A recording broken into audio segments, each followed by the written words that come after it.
Me and Big O have a lot to talk about. From Mike McDaniel to, yes, of course, his favorite coach, Brian Flores.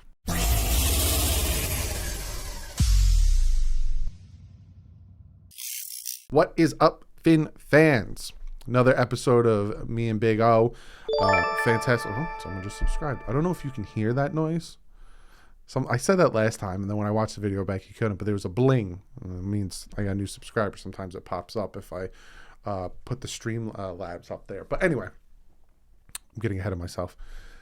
Me and Big O, lots to talk about. Going to have a good conversation. Again, hopefully today we get the press conference so I can break that down for you guys. Yesterday's video, last night's video, I talked about the brief little introduction with Mike McDaniel and his conversation with Tua and the potential, the interview with a new potential OC. So if you haven't checked that video out, I put it out late last night. Go check that out. But let's jump into what Big O has to say. And it's a great conversation. It's a good one. And other than that, guys, I will see you hopefully later today bringing down the press conference. But like usual, stay classy. My fins up. Big O, we finally got our coach, man. Yep. Mike McDaniel. We said it was Dable 1, McDaniel 2. No Harbaugh was never in the mix, no matter what any of you guys want to make up. And so they got the guy that I think at least kind of brings some balance to what they're trying to accomplish. Whether they do or they don't, I don't know. The video that was just shared on the Dolphins between him and Tua was fantastic. I loved it. In 3 minutes, we saw a coach show more support to his quarterback than the last coach did in 3 years. Mm-hmm. And so to me, that's half the battle now. As I've said, go ahead, have a kid. Never tell your kid you love him or her, and never give them any attention. You see how that relationship will turn out. Mm-hmm. Adopt a dog and just throw it in a corner and just feed it and never love it and never give it attention. See how that relationship's going to turn out. And so anything needs to be nurtured. Everything needs to be treated the right way, and especially the quarterback position. So it's good to see that he's coming in with the right attitude in all of this. And while I'm a Tua believer, and while I believe that he can be the quarterback, let's not kid ourselves. Mike McDaniel and that front office knows that they're going to try to do this the right way. Mm-hmm. And if it doesn't work, then they're going to have to move on. But at least now it seems like they're going to try to do this the right way. And I think we'll see either Tua sink or swim. I believe he's going to swim, and I think he's going to be, glorious when it comes to all of this. All right, he'll be Mark Spitz, winning multiple medals. Well, we could go a little more modern day, but Michael Phelps. Phelps, bongs out a little bit. So we'll go with Spitz. Okay. Yeah, I at first I wanted that experience, but of all the first timers, I really liked what Mike McDaniel did. And the fact that Kyle Shanahan brought him everywhere he went, team after team after team, really shows. And then his fullback, Kyle Juszczyk, comes out and has a great. People were worried because the way he looks and like how he talks, people were, can he command a roster? And Kyle said, he fought for us. He made us want to play for him. So Marv Levy, bro. You remember how Marv Levy was? A quiet, unassuming old man that, oh, golly, gee whiz, whatever. Mm-hmm. 4 Super Bowl trips. Give me a break, dude. Tom Flores was a cigar store mannequin. Tony Dungy, cigar store mannequin. Mike Fratello was 1.5 feet. He was still a hell of a coach. And he's still only 1.5 feet tall. The guy, really, he needs like 8 yellow pages just to kind of get an even shot of anything. So let's not go with off looks of somebody. Come on, man. That doesn't dictate what somebody is going to be. And it's a complete 180 from what we had with Brian Flores, because Mike McDaniel, I'm excited for his first press conference with us, but like even like his past ones and stuff, it's a lighter sense of humor and all that stuff. Whereas with Brian Flores, he didn't get much. No, he didn't get anything. No, anything. So I'm excited. I talked about this in a video that I put. We're recording this on Tuesday earlier today about the style of offense he's going to bring, and he likes to use a fullback. He doesn't run it out of the pistol really. He it's zone running. Are you excited to see what he can do? Because like you said, we saw that video of him chatting up with Tua on the plane over to Miami. Are you excited to see what he can do with this offense? I'm extremely excited about all of this because he has a healthy respect for the run game. Mm-hmm. And by the way, I had Jennifer Lee Chan on today on the show, and she covers the Niners for NBC out there. And just so we can clear this up, Mike McDaniel makes calls on the offense. Mm-hmm. He calls the plays from upstairs. He calls them to Shanahan. And Shanahan passes the play on. Now, if Shanahan wants to alter, tweak, whatever, he does. But McDaniel's actually calling the game from upstairs through Shanahan. So that's how much he trusts him. So for those people that say, oh, well, he's never called a game, he calls a game all the time. Okay? So the thing is that Shanahan he wants to hear it through his headset and then go through it so he's still connected with the quarterback because he's the head coach and he's the offensive guy. So you kind of understand that. You know what I'm saying? So he does make calls and he does call the offense. So let's put that to rest already. And those are the facts, and that's how it's broken down in San Francisco. But somehow or another, we play the game of telephone from San Francisco to Miami, and then all of a sudden, it's a different. Oh, well, how's he going to call a game? He's never called a game, and oh, we got Joe Philbin once again. No, we don't. He's got a personality. He's not interested in the litter on the floor, and he does call a game. All right, enough already. You saw it with the Debo touchdown in the playoffs when he was pumped. He called that play. You could see it. You can really see it. And by the way, he has hair also. Joe Philbin did not. I'm just saying. I just kind of point out a couple of differences. That's all. I absolutely love the videos that the Dolphins put out of him, especially when he was walking in with his daughter, and then he started naming Zonka and Surtain, and he was getting pumped up. It may I'm one. With Brian Flores, I got overexcited and then I started trusting him more. With Mike McDaniel, some people don't like it, but I'm more reserved with him. I think he'll do well, but I kind of want to see what he can do before I start rah-rahing. But those videos, I'm convinced this is going to be an ass-kicking coach. I hope so. I really do. I am convinced. Do you know why? Because nobody believes in him. Oh, yeah. It's beautiful. We all believed in JJ and Saban and Parcells. And, with JJ, we're going to win like 8 titles. Mm-hmm. You saw what he did in Dallas. Well, yeah, he loves it here. He's going to build 8 titles here. And we thought everything. And Flo and Gase were the up and coming. And we were all pumped up. This is the least excitement I've seen for a head coach, which now convinces me that the more we shit on this guy, the more he's going to become a Hall of Famer. This is freaking awesome. Okay? That's it. That's the way I'm going to look at it. I'm going to go, okay, it's going to be the opposite because we've always gone the other way. Yeah. We always go overboard.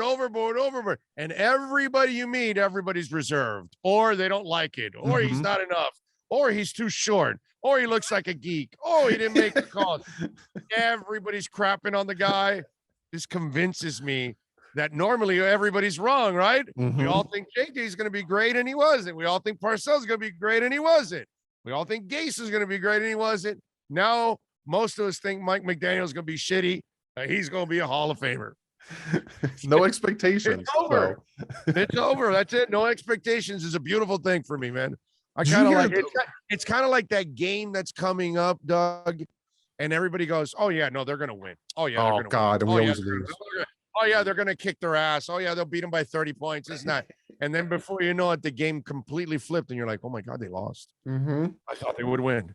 Everybody thought they were going to win. Well, everybody thinks Mike McDaniel is a bad hire. So there you go. Mike McDaniel will be in the Ring of Honor, the Hall of Fame, everything else. Watch, you'll see. Did you hear the nickname that some people have come up from him? Bong Shula. No. What is it?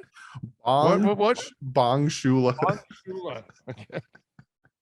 That's just wrong. Oh my God. That's just wrong. Look at him. Bong Shula. So I talked about potential coordinators that he could bring in. Do you think 100% that he's going to keep the defensive side and completely intact, or the rumors of Vic Fangio potentially coming over is the thing?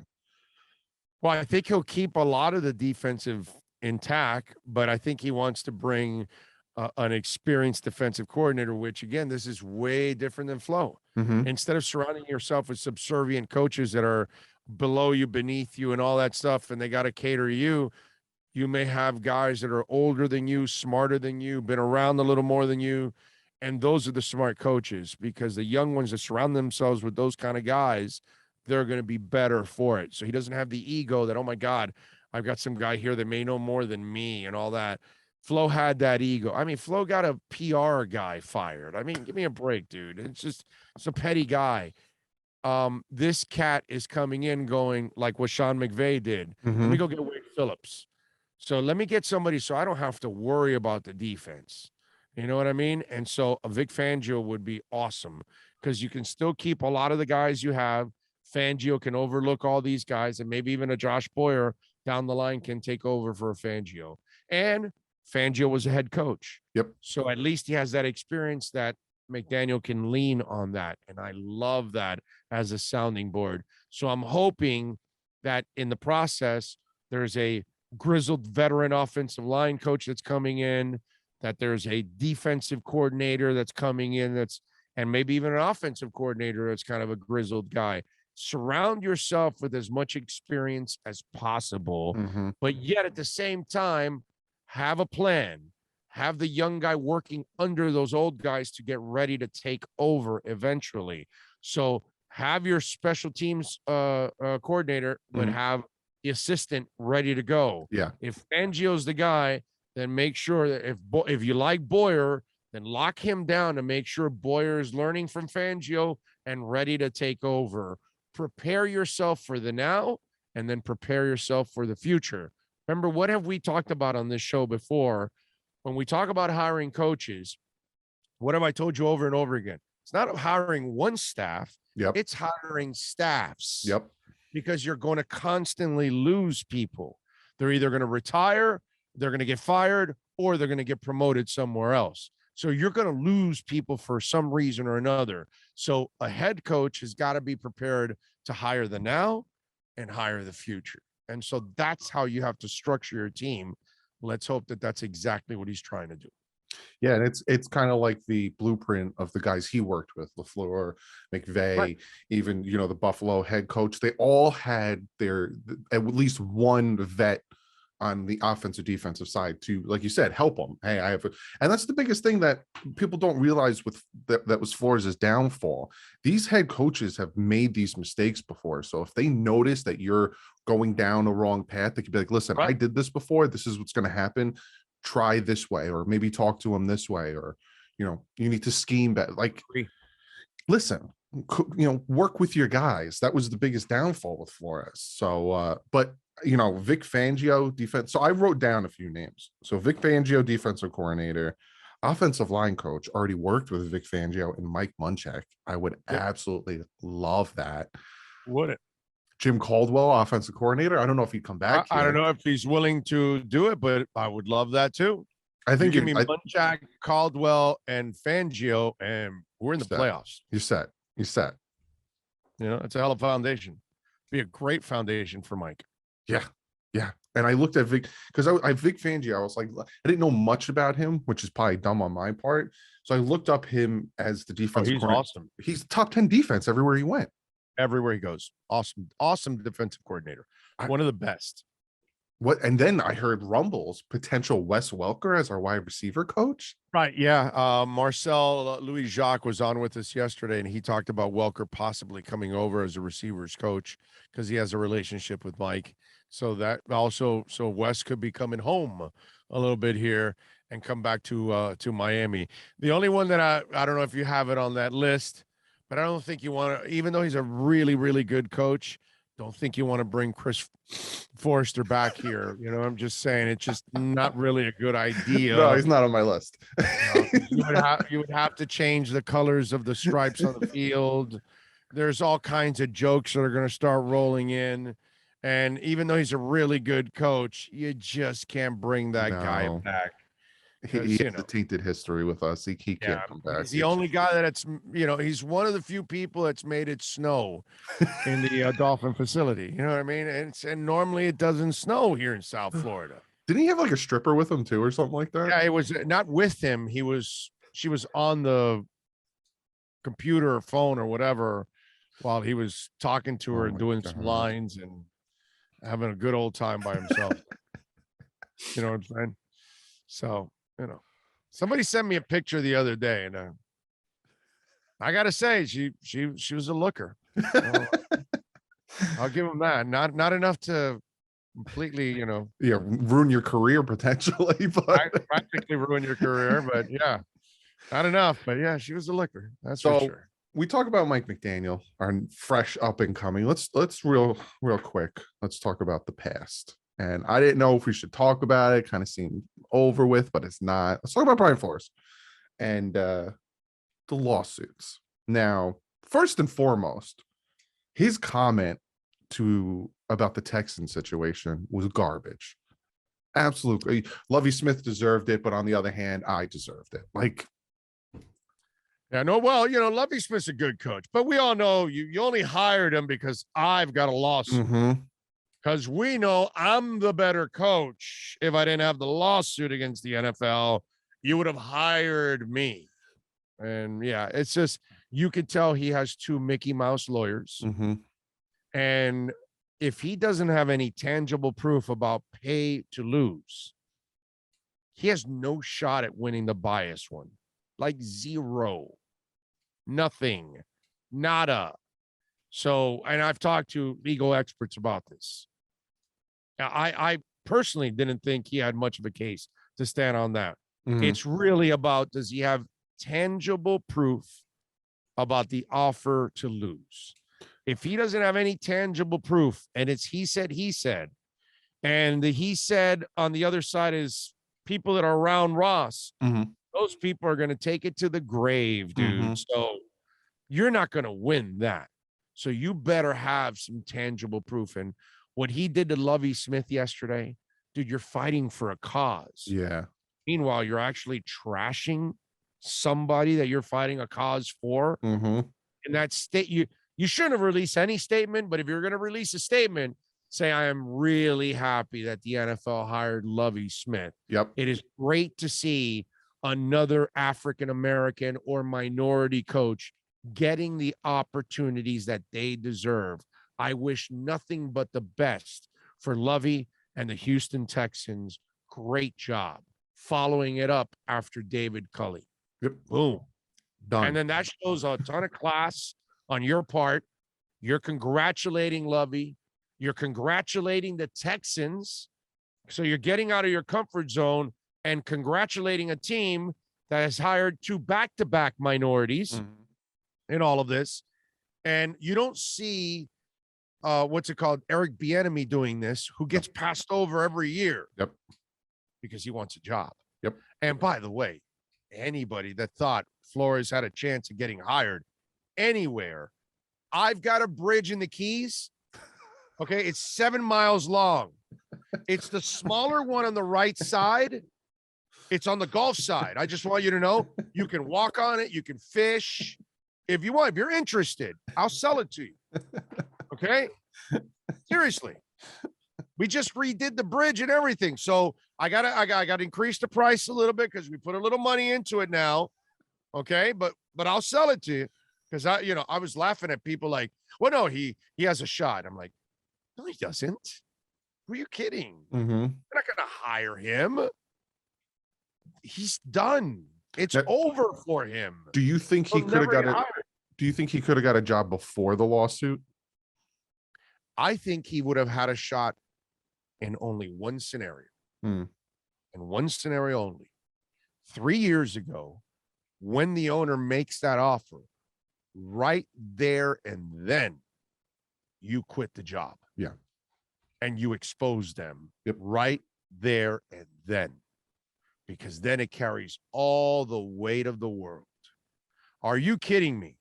I have worked for 15 years to get this opportunity to be a head coach in the NFL. And as everybody knows, there is a major problem in the NFL with hiring minorities. I finally get my chance, and this owner's asking me to lose games on purpose and offered me $100,000. Everybody would have believed it. Mm-hmm. But now it looks like complete sour grapes because, dude, so you waited 3 years till you got fired? So if you would have made the playoffs and you would have gone on to have tons of success, nobody would have ever found out about it. So you really don't give a shit about the cause, do you? So the cause really isn't important to you. It's just you. Because if the cause is important for you, you don't trash Lovie Smith. Yeah. Okay. So to me, all of this, it just ends up becoming a really bad look for him more than anything else. Is there a hiring problem in the NFL? 100%. Hell 100%. yeah, dude. 100%. Been going on for 100 years, and we all know it. Yep. I don't need Brian. Look, one of the things I talked about on my show today was you've got to have the right people for the right causes. Okay. We don't want to use Casey Anthony to tell us about childcare and parenting.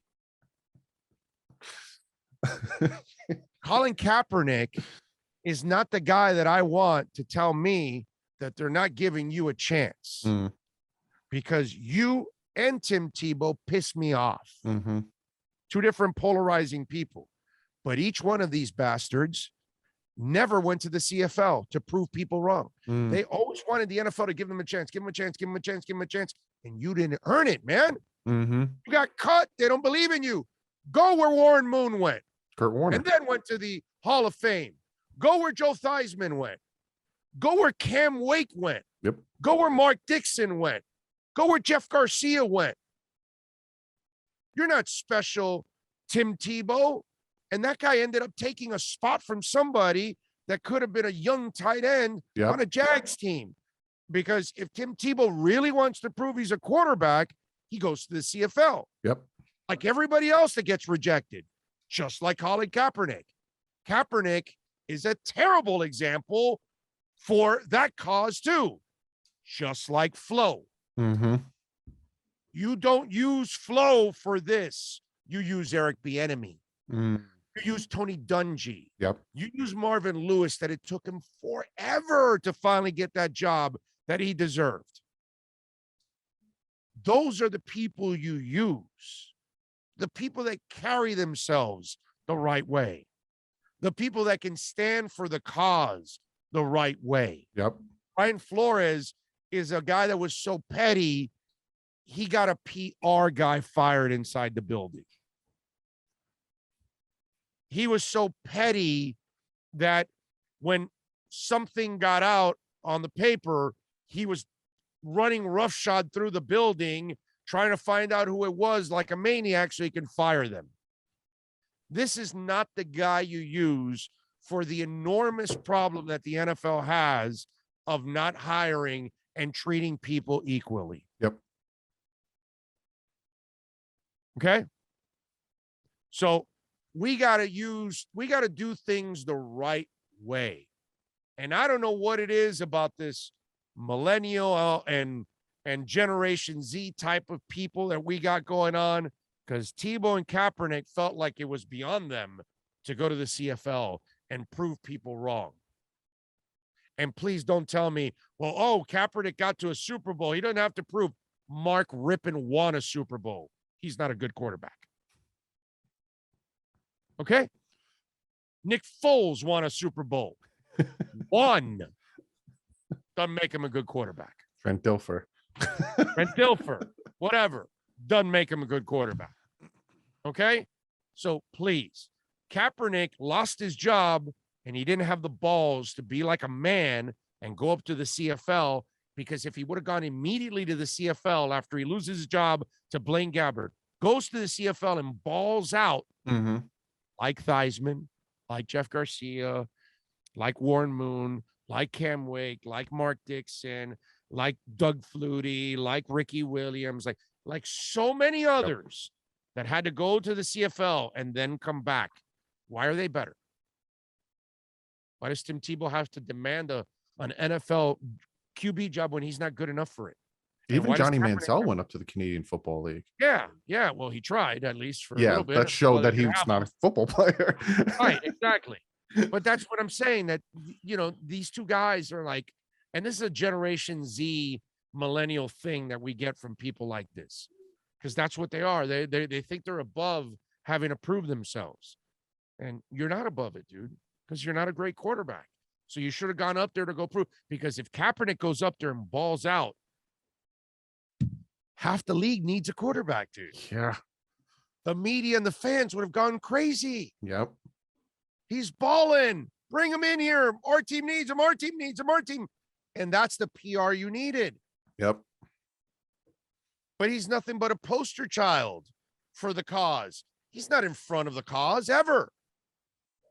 He wants social injustice. Well, why isn't he with all those people that are protesting in front of police stations? Mhm. Why isn't he there? Never was. I've never seen a guy that his part of the movement is just a poster. Guy's never involved. I've never seen that. I've never seen people that they get in front of a cause and they're not actually part of the cause. It's the weirdest thing. So get the proper people to represent your cause. Yeah. Let's do that. Okay? Yep. And Tebow and Kaepernick are not the cause for not getting a shot at QB. All right? And Flo is not the example for not hiring minority coaches. Yep. He got hired. He got fired. Mm-hmm. End of story. Nothing more, nothing less. And that statement yesterday is all you need to know about Flo. Yep. It's about him, and let me crap on Lovie Smith. Unacceptable. Because Lovie Smith, who's been mistreated, Yes. has never, ever acted like that and take somebody else down. Lovie Smith has only shown an enormous amount of class, more than most of the people that he has worked for. Okay? 100%. And that's what we see. And we could give Lovie Smith that credit. I can't give Flo that credit anymore. He lost it with me. You know what I mean? Yeah, man. Bieniemy, I'm going to fight for Bieniemy. Yeah. Okay. I may not be a big Lovie Smith believer as a head coach, by the way, just to be honest. I think he's more of a coordinator, but the man is a professional. Mm-hmm. And so I know he's a professional behind the scenes, on the field, overall, how he handles everything, all of that. Although that beard has got to go, bro. Holy crap, Lovie. Lovie, it makes you look like you're 277 years old, dude. It's white. Oh, It's white. Yeah, it's not a good look, bro. Dye it or something. Maybe it'll look a lot better dyed. Yeah. But that beard is not, that's not a good look for him. I mean, it's like, you know, he looks like the mean polar bear in that Santa Claus thing. Yeah, and that thing. Yeah, he just like, damn, dude, that's just it's like that polar bear would be wearing that beard right there. Big always have a great time chat with you. What you got going on this week over there on your podcast /channel? Well, you guys can find us at Big O Radio Show on all platforms, including on YouTube. So please subscribe as always. Obviously, we've got all the insiders. We've got 5 different Dolphin insiders, from Joe Shad, Omar Kelly, Cameron Wolf, Marcel Louis Jacques, and Joe Shad, I think. Yeah, those are the 5, and myself. Nobody has that. That's exclusive to us. They can't be anywhere else on the air in South Florida. You can hear those guys. Plus, we got Ira Winderman that covers the Heat, Manny Navarro that covers the Canes.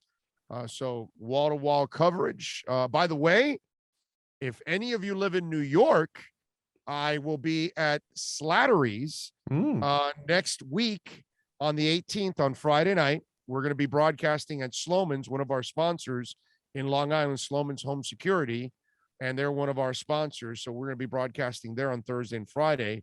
So Friday night, we're going to go over to Slattery's, which is a Miami Dolphins bar in New York City.